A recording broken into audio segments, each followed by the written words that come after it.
يمك عشت لحظات ما تنسي هيهات، ترك الجرح واهات لهالسبية عالبال ابد ما كان قصة محب والهات، تخلص دمع واحزان غصبا علي.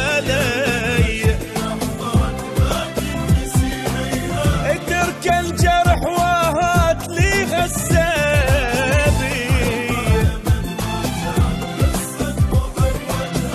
تخلص دمع واحزان غصبا علي. بس يلا معذور